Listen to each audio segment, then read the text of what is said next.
This is All India Radio. Good evening and welcome to this edition of Market Mantra, in which we give you a complete update on the economic, business and stock market news of the day. I am Gaura Dhawanlal and with me is my co-anchor in Hindi, Sonu Sood.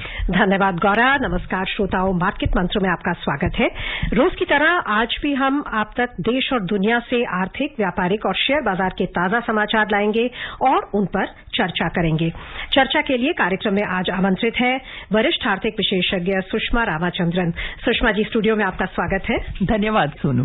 और अब headlines के साथ हैं Gaura धवनलाल। Welcome Sushma ji and thank you Sonu. A quick look at the headlines. Domestic stocks close flat amid negative global cues.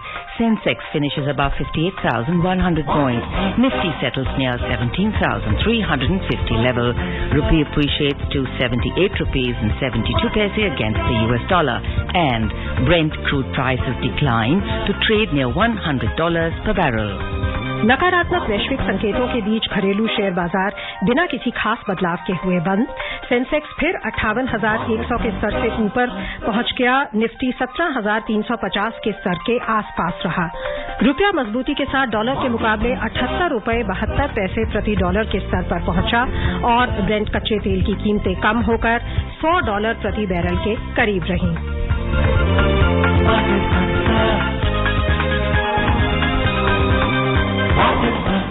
शुरुआत करते हैं share बाजार से। सेंसेक्स और निफ्टी आज लगभग स्थिर रहे। वैश्विक शेयर बाजारों से मिले नकारात्मक संकेतों के बीच दोनों शेयर सूचकांक मामूली बढ़त के साथ बंद हुए। सेंसेक्स 58,100 के ऊपर पहुंच गया और निफ्टी 17,350 के करीब बंद हुआ। बंबई शेयर बाजार का सेंसेक्स 21 अंक बढ़कर 58,136 पर बंद हुआ। नेशनल स्टॉक एक्सचेंज का निफ्टी भी 5 अंकों की बढ़त से 17,345 पर बंद हुआ। व्यापक बाजार की बात करें तो यहां प्रदर्शन तुलनात्मक रूप से बेहतर था। बीएसई मिड कैप सूचकांक 0.5% की बढ़त में रहा और स्मॉल कैप सूचकांक में 0.34% की तेजी दर्ज हुई। The Sensex and the Nifty today closed almost flat. Both stock indices added marginally amid negative cues from global share markets. The Sensex finished above 58,100 points, while the Nifty settled near the 17,350 level. The Sensex rose 21 points to finish at 58,136. The Nifty also added 5 points to end at 17,345. In the broader market at the BSE, the mid-cap climbed 0.50%, while the small-cap index ended 0.34% up. In the Sensex pack, 16 companies posted gains, while 14 logged losses. IndusInd Bank was top gainer as it climbed 2.6%, followed by Asian Paints, which gained 2.2%. NTPC added 1.9%, and Maruti ended 1.8% up. On the other hand, Tech Mahindra tumbled 1.6%, HDFC declined 1.3%, Larsen & Toubro and Tata Steel both fell 1.2% each. In sectoral indices at the BSE, 9 sectors gained while 10 witnessed losses. Power sector was the top gainer as it surged 2%. Utilities index gained 1.8%. Consumer discretionary goods and services rose 0.8% and FMCG added 0.7%. On the other side, realty sector lost the most. Its loss was 1.7%. Tech and IT both indices 0.5% each was lost. Capital goods and consumer durables both fell 0.4% each. The overall breadth of the BSE trade was positive as shares of 1,884 companies gained while 1,487 fell. Shares of 123 companies remained unchanged. रुपए की बात करें तो अंतर banking विदेशी मुद्रा बाजार में रुपया डॉलर के मुकाबले 31 पैसे मजबूत होकर 78 रुपये 72 पैसे प्रति डॉलर के स्तर पर था। 6 प्रमुख मुद्राओं की तुलना में डॉलर की मजबूती मापने वाला डॉलर इंडेक्स 0.18% की बढ़त से 105.64 पर था।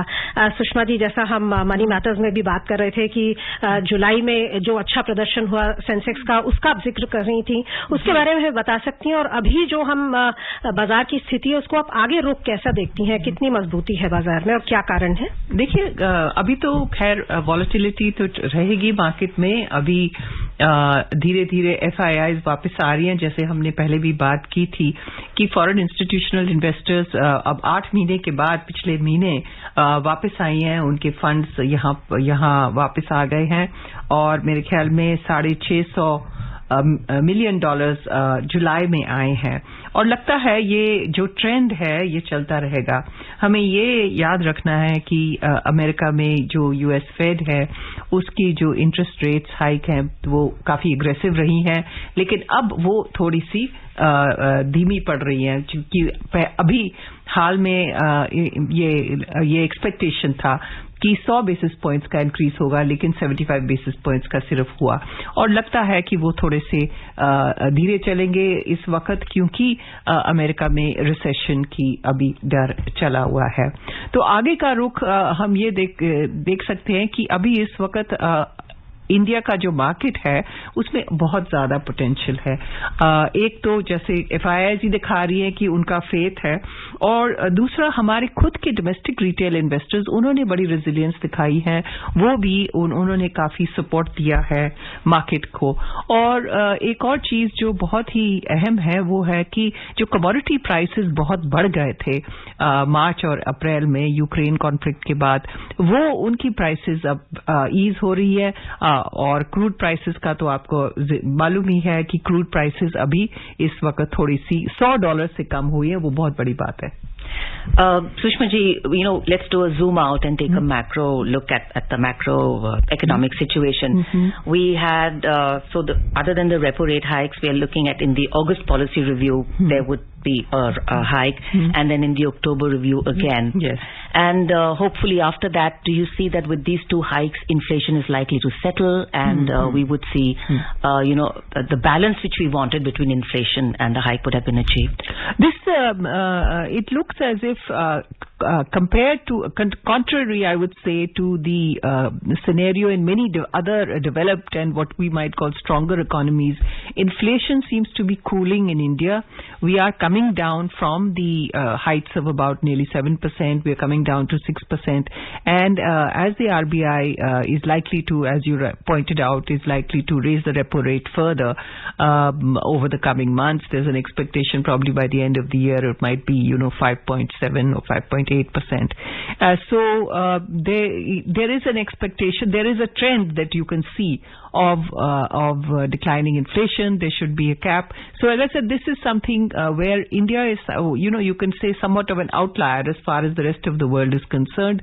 The trends and the scenario are better than in many other stronger countries, and that of course reflects in the fact that the FIIs are coming back to India as an emerging economy. Right. So Sushma ji, कल से ही in fact अगस्त की meeting शुरू होने वाली है RBI की, और Friday को अनाउंसमेंट हो जाएगी। सो इस पर्टिकुलर मीटिंग से आपको क्या उम्मीद है या एक्सपेक्टेशन है? बिकॉज कहा जाता है कि US का जो इंटरेस्ट रेट है अगर वो बढ़ता है तो जो डिफरेंशियल है उसको भी मेंटेन करना चाहती है RBI।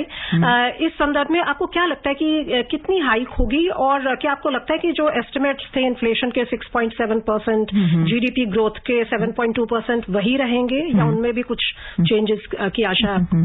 देखिए, अभी GDP ग्रोथ के एस्टिमेट्स मेरे ख्याल वही रहेंगे। 1-2 महीने और देखना पड़ेगा, अगर क्योंकि क्या होता है कि फाइनेंशियल ईयर में जैसे जैसे जो पिछले क्वार्टर्स हैं उनमें ज्यादा तेजी से ग्रोथ आती है, तो हो सकता है कि वो रिवाइज हो जाएंगे 1-2 महीने में। इन्फ्लेशन की जो आप बात करते हैं, मेरे ख्याल में जो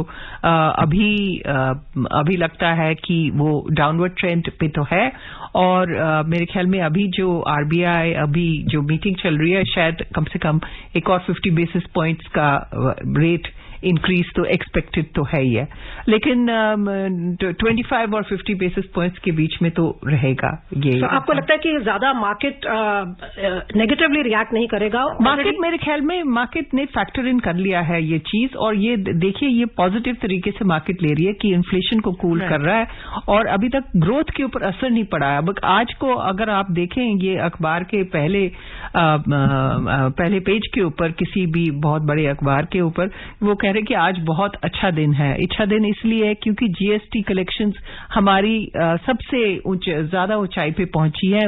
नियरली 1.5 लाख करोड़, 1.48 लाख करोड़ पहुंच गई है। हमारे जो मैन्युफैक्चरिंग क्षेत्र है वो एक सर्वे की पीएमआई डेटा से बहुत अच्छी तरह चल रही है। जो हमारे 5G स्पेक्ट्रम का जो रेवेन्यूज हैं वो बहुत बढ़ गई हैं। ऑटोमोबाइल सेल्स बढ़ गई हैं। तो ये सारी जो आंकड़े हैं वो बहुत पॉजिटिव हैं इस वक्त। तो मेरे ख्याल में कि आउटलुक इस वक्त काफी अच्छा है। और अगर हम यूएस फेड की बात करें, अभी आपने मेंशन किया था कि यूएस रिसेशन के जो फियर्स हैं उसके कारण आपको लगता है कि अब आगे चलकर यूएस फेड अपने इंटरेस्ट रेट्स बढ़ाने में कम एग्रेसिव होगा।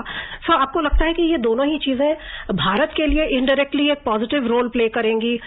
एक तो इंटरेस्ट रेट्स पे जो दबाव है बढ़ाने का वो कम हो जाएगा, और दूसरा जो रिसेशन फियर्स अगर वहां बने रहते हैं तो कमोडिटी प्राइसेस भी नीचे रहेंगी, खासकर क्रूड ऑयल की प्राइसेस। खासकर अब बिल्कुल वहां पर तो रिसेशनरी फियर्स बहुत बढ़ी हुई हैं, और अभी 2 क्वार्टर में उनका जो देख रहे हैं कि मेरे ख्याल वो इनफैक्ट वो कहते हैं कि ऑफिशियल रिसेशन तो हमें डिक्लेयर करना चाहिए, लेकिन एक और क्वार्टर देखेंगे तो वहां तो स्टैगफ्लेशन और रिसेशन की जो डर है वो बहुत रियल हो रहा है वहां पर।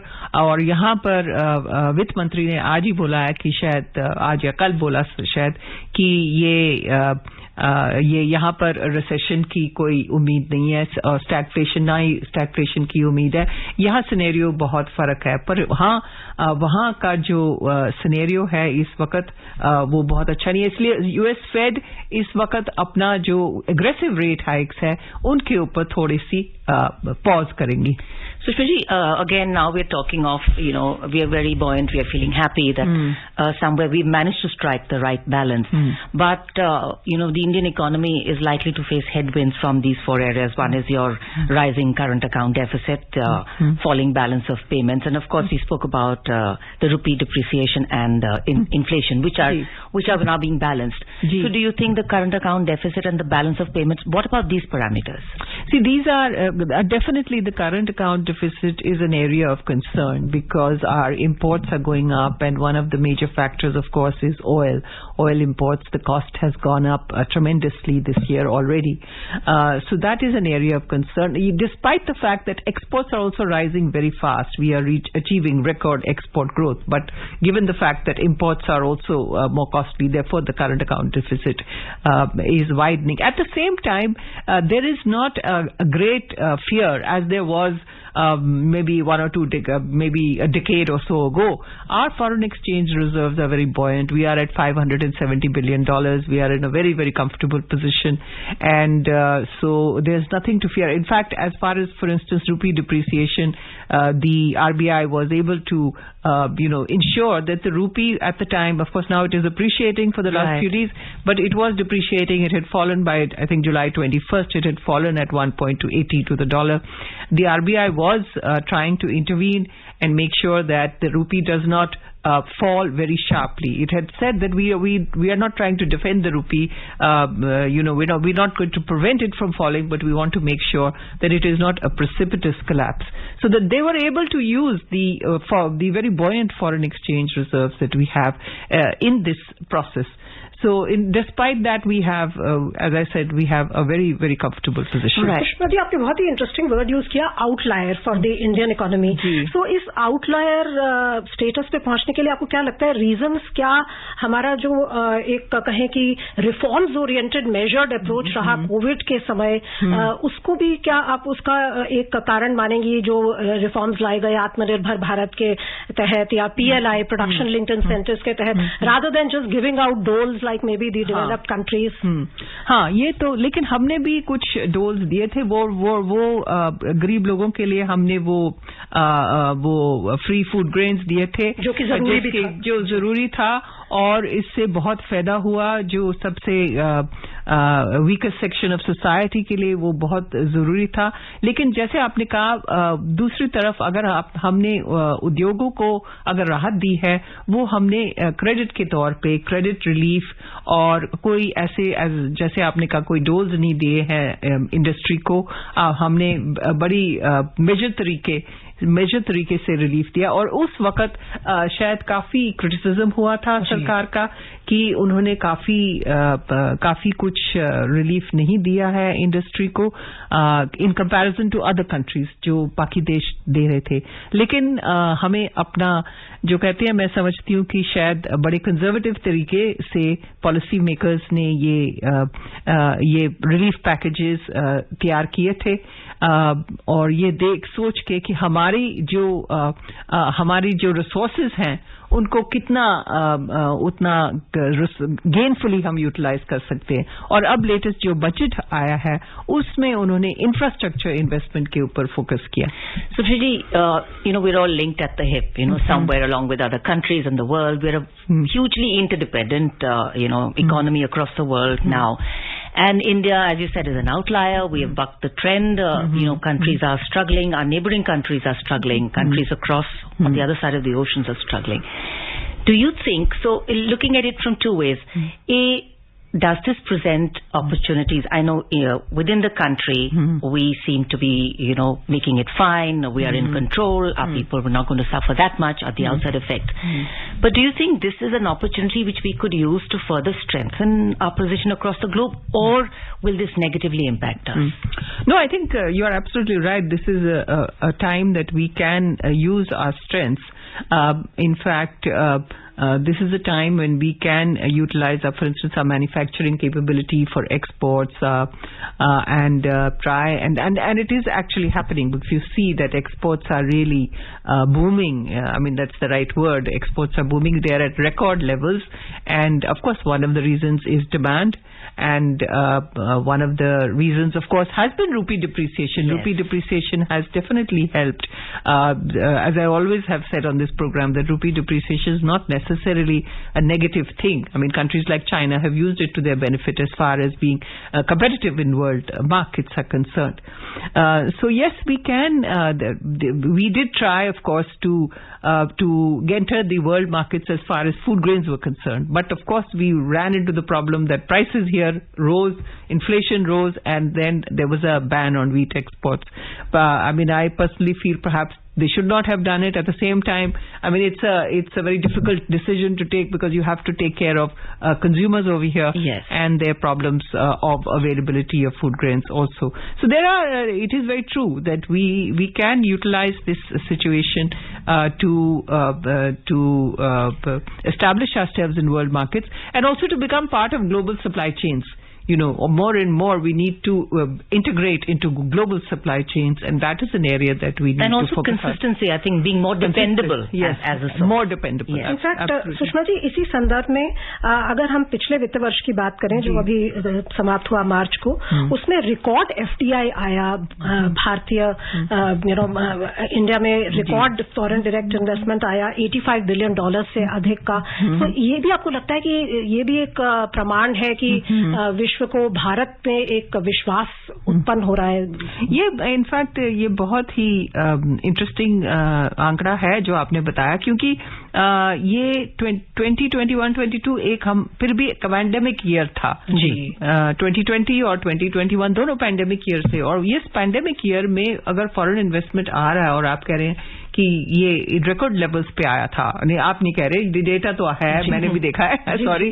तो मतलब ये जो बहुत ही रियश्योरिंग है कि अभी भी लोगों को जो निवेशक हैं उनको अभी भी फेथ है हमारी इकोनॉमी में, और हालांकि इमर्जिंग इकोनॉमी, और हालांकि इतना 2020 में हमारी इकोनॉमी का इतना कंट्रैक्शन हुआ था, फिर भी वो निवेशक आना चाहते हैं। तो this is a testament to the fact कि हमारी जो ईज ऑफ डूइंग बिजनेस है वो शायद काफी इंप्रूव हो गई लगती है। एंड जो fastest growing economy, fastest growing major economy का जो हमारा एक अचीवमेंट है, वो भी आपको लगता है कि वो भी एक सॉर्ट ऑफ एडिशनल फैक्टर है बूस्ट करने के लिए? वो भी एक एडिशनल फैक्टर है। और ईज ऑफ डूइंग बिजनेस के बारे में मैं ये भी कहना चाहती हूँ कि we still have a long way to go. ये नहीं कह सकते कि हम ठीक है कि बहुत रिकॉर्ड आया है, लेकिन अगर हम देखें अब बहुत छोटे देश जो हैं साउथ ईस्ट एशिया में, Vietnam, Indonesia,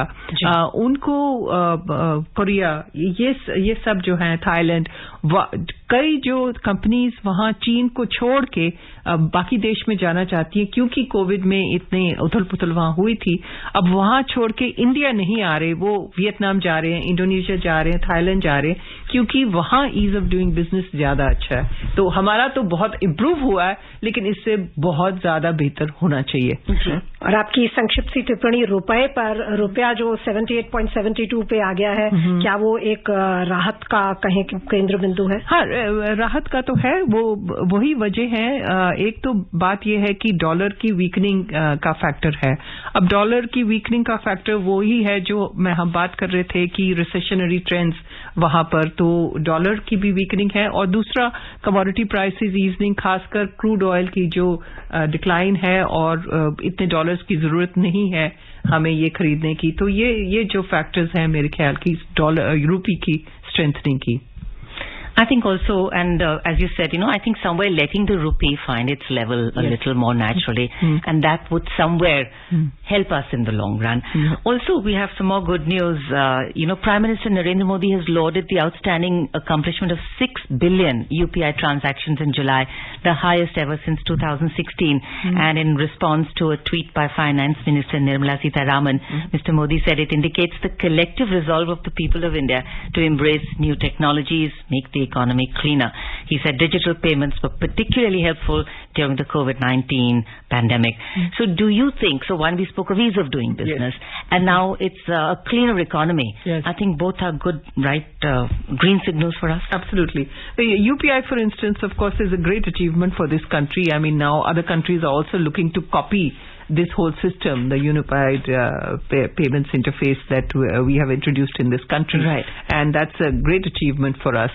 I do know also, for instance, because we had this UPI, Google introduced, of course, all these big tech giants are introducing pay, these kind of pay, what do you call them, wallets or whatever. These apps are coming in that. So you have Apple Pay, you have Google Pay, etc. But Google Pay was started in India first. Because of UPI. And so the kind of ease of, as you said, not only ease of doing business, this is ease of living for the common man, because even the poorest person in a village, if he has a mobile phone, he can transact his a lot of his business, his accounts, everything he can access his accounts. So this is a great achievement, this 6 billion UPI transactions. And also the comment that digital payments were particularly helpful during the COVID-19 pandemic. I think that is also very true, that during the pandemic, when everything was locked down, or at times you had movement curbs, everybody was trying to use the digital arena for payments and to access products and goods. And I think our digital economy absolutely not just flourished, boomed during this era. Very true.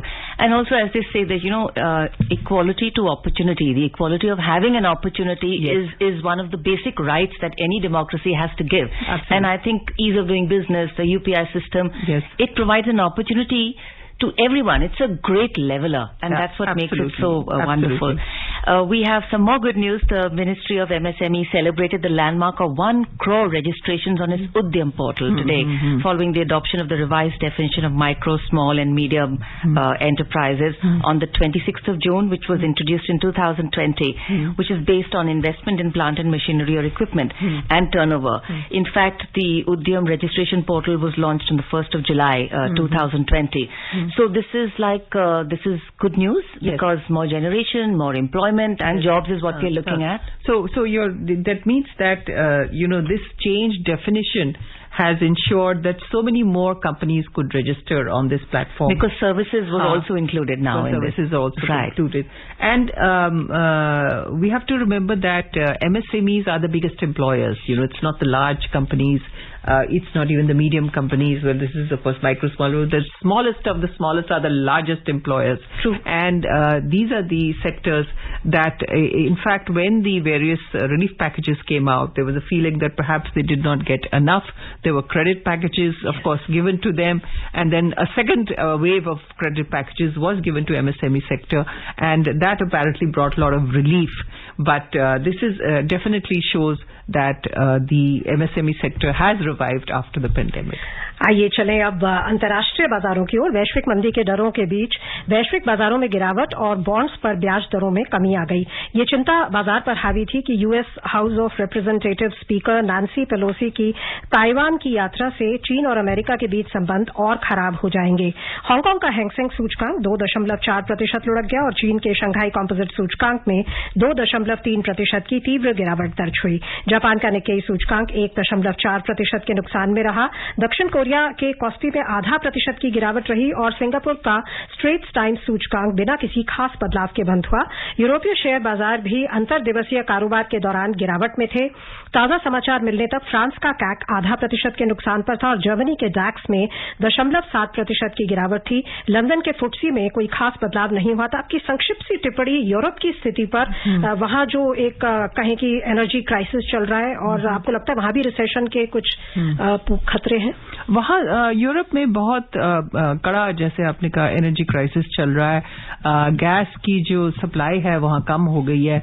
उस वजह से वहां Europe के देश हैं LNG खरीद रहे हैं, लिक्विड नेचुरल गैस, और इस वजह से अब इंडिया में जो हमारे कॉन्ट्रैक्ट्स, लॉन्ग टर्म कॉन्ट्रैक्ट्स हैं, वो लोग ऑनर नहीं कर रहे और सप्लाईज वहां यूरोप को जा रही हैं क्योंकि यूरोपीय देश जो है वो ज्यादा पैसे दे रहे हैं। तो ये सारा क्राइसिस की वजह से हो रहा है कि एलएनजी के प्राइसेस बढ़ गए हैं।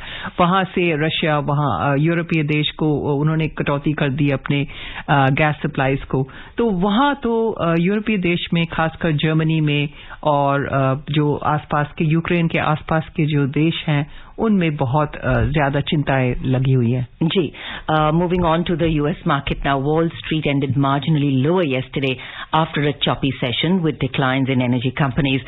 The Dow Jones Industrial Average Index slipped 0.1%, the S&P 500 fell 0.3%, and the Nasdaq Composite ended 0.2% down.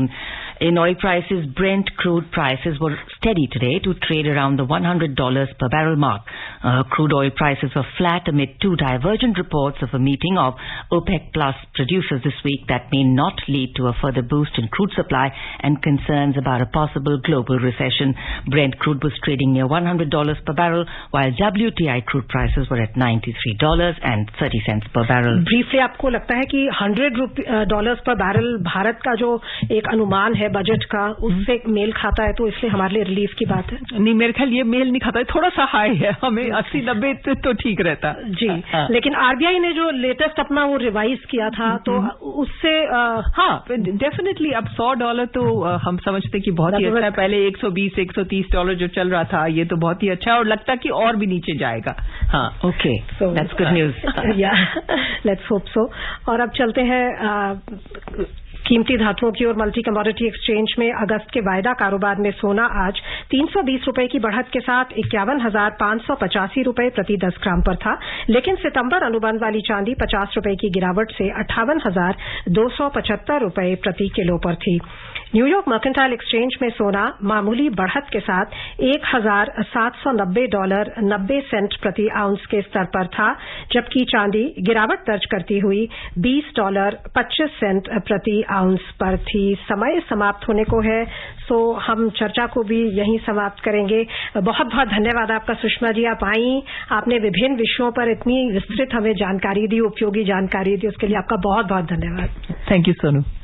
Thank you so much, Sushma ji, and for coming on to our program.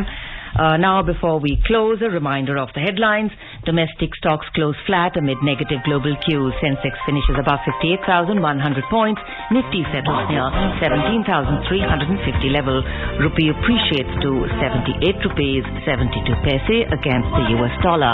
And Brent crude prices decline to trade near the $100 per barrel mark.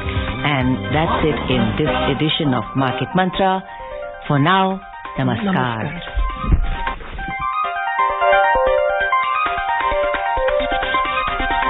Market